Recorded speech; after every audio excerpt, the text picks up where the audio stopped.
Hello बच्चों, let's read this question. A circle passing through the point P alpha comma beta in the first quadrant touches the two coordinate axes at the points A and B. The point P is above the line AB. The point Q on the line segment AB is the foot of the perpendicular from P on AB. If PQ is equal to 11 units, then the value of alpha beta is. तो यहाँ पे देखो, मैं alpha beta का value बताना start कर लेते हैं हम की कॉन्सेप्ट से. तो हम यहाँ पे जानते हैं कि if the distance of line ax plus by plus c is equal to 0 from the point जिसके कोऑर्डिनेट्स है a x1 y1 is d. अगर ये डिस्टेंस d है तो d का जो वैल्यू है वो देखो यहां से क्या आ सकता है, mod of a x1 plus b y1 plus c whole upon में square root of a square plus b square. ठीक है, ये होता है फॉर्मूला. अब ध्यान से देखो, जो जो हमें दिया वो हम लिख लेते हैं. ठीक है, तो सबसे पहले बता रहा है कि एक सर्किल पास कर रहा है पॉइंट P से अल्फा कॉमा बीटा. तो मान लो इस तरीके का सर्किल है, यहाँ पे पॉइंट P है जिसके कोऑर्डिनेट्स अल्फा कॉमा बीटा है. अब यहाँ पे ये जो सर्किल है ये फर्स्ट क्वाड्रेंट में टच कर रहा है टू कोऑर्डिनेट एक्सिस को. तो मान लो इस तरीके का हमारा y एक्सिस और ये हमारा हो गया x एक्सिस. ये सर्किल इनको टच कर रहा है. मान लो ये पॉइंट है A और ये पॉइंट है B. सही है. और हमें क्या बोल रहा है, the point P is above the line AB. तो AB लाइन इस तरीके से जा रही होगी, तो ये इसके अबव यानी इस तरफ है, तो हमने सही बनाया P को. और पॉइंट Q जो है वो लाइन AB पर ही है, तो यहाँ पर Q पॉइंट आ गया. ठीक है, और हमें बताया हुआ है कि AB जो है, AB foot of perpendicular from P on AB. ठीक है, तो हमें क्या बताया, the point Q on the line segment AB is the foot of perpendicular from P on AB. तो ये जो है ये फुट ऑफ परपेंडिकुलर है. इस तरीके से अगर हम ज्वाइन करेंगे तो ये फुट ऑफ परपेंडिकुलर बनेगा.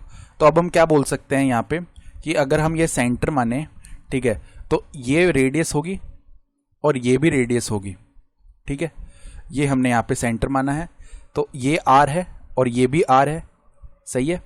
तो a के जो कोऑर्डिनेट्स है वो r,0 हो जाएंगे, उसी तरह b के कोऑर्डिनेट 0,r हो जाएंगे. तो अगर हम इस सर्किल की इक्वेशन लिखना चाह रहे हैं तो देखो हमारे पास सेंटर है, इसका सेंटर क्या हो जाएगा, r,r हो जाएगा ना, और रेडियस भी r ही है. तो इस सर्किल की इक्वेशन क्या हो जाएगी, x माइनस r का whole square plus y minus r का whole square is equal to radius का स्क्वायर होता है जो कि r स्क्वायर ही है.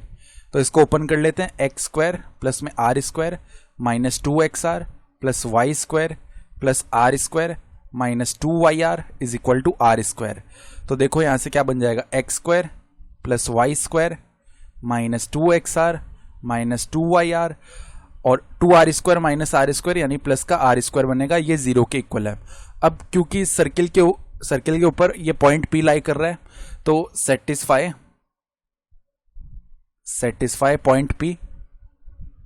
पॉइंट P जिसके कोऑर्डिनेट्स अल्फा कॉमा बीटा है. क्योंकि ये सर्किल पे लाई कर रहा है तो इसके कोऑर्डिनेट्स इस सर्किल की इक्वेशन को सेटिस्फाई कर रहे होंगे. तो अल्फा स्क्वायर प्लस में beta square minus 2 alpha r minus 2 beta r plus r square, इसका जो वैल्यू है वो 0 आएगा. इसको इक्वेशन 1 बोल लेते हैं हम. ठीक है, अब उसके बाद देखो, अगर हम इस लाइन AB की इक्वेशन लिखना चाहें तो कैसे लिख सकते हैं, इंटरसेप्ट फॉर्म में. हम लाइन की इक्वेशन जानते हैं. देखो, कोई भी लाइन की इक्वेशन इंटरसेप्ट फॉर्म में होती है, x upon a plus y upon b is equal to 1. ठीक है, ये होती है इक्वेशन. तो यहाँ पे देखो, अगर हम AB की इक्वेशन लिखना चाह रहे हैं तो क्या हो जाएगी, x अपॉन में यहाँ पे इंटरसेप्ट कितना है r प्लस वाई अपॉन में दूसरा इंटरसेप्ट भी r, ये 1 के इक्वल आएगा. यानी x प्लस वाई का वैल्यू r के इक्वल आएगा.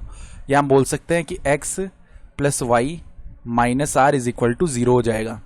ठीक है, अब अगर हम इस AB की डिस्टेंस लिख रहे हैं किससे, पॉइंट P से. ठीक है, तो यहाँ पे हम क्या बोल सकते हैं कि जो AB की डिस्टेंस पॉइंट P से वो PQ के इक्वल आएगी जो कि 11 यूनिट्स दी हुई है. इसका मतलब क्या है कि अगर PQ लिख रहे हैं तो वो मॉड ऑफ क्या हो जाएगी, कोऑर्डिनेट्स ऑफ P रख देते हैं इस इक्वेशन में, AB की इक्वेशन में. तो alpha plus beta minus r upon में स्क्वायर रूट ऑफ x का कोफिशिएंट 1 तो 1 का स्क्वायर 1 और y का कोफिशिएंट 1 1 का स्क्वायर 1. और ये किसके इक्वल हो जाएगा, ये हो जाएगा 11 के इक्वल. तो हमें क्या मिल गया, देखो यहाँ से mod of alpha plus beta minus r और √2 उस तरफ गया तो 11 √2 हो गया। अब स्क्वायर कर लेते हैं बोथ साइड्स, तो यहाँ पे मॉड डायरेक्टली हट जाएगा, तो alpha plus beta minus r इसका होल स्क्वायर, और यहाँ पे 11 √2 का स्क्वायर।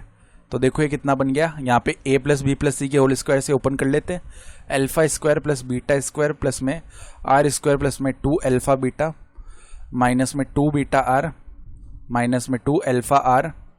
ठीक है, ये वैल्यू आ जाएगा। और ये किसके इक्वल होगा, 11 स्क्वायर 121 होता है, मल्टीप्लाई में 2 हो जाएगा, यानी 242। अब देखो इक्वेशन 1 से alpha square plus beta square minus 2 alpha r minus 2 beta r plus r square, तो हम देख पा रहे हैं देखो alpha square plus beta square plus r square minus 2 beta r minus 2 alpha r, तो इस कंप्लीट का जो वैल्यू है वो 0 के इक्वल है। तो केवल 2 अल्फा बीटा बच गया, बाकी तो 0 हो गया। तो 2 अल्फा बीटा प्लस में 0 इज इक्वल टू 242, यानी जो अल्फा बीटा का वैल्यू है वो क्या बनेगा 242 अपॉन में 2, यानी कि ये बन गया हमारे पास 121। तो हमारा रिक्वायर्ड आंसर भी क्या होगा 121 हो जाएगा। I hope you understood this explanation. Best of luck.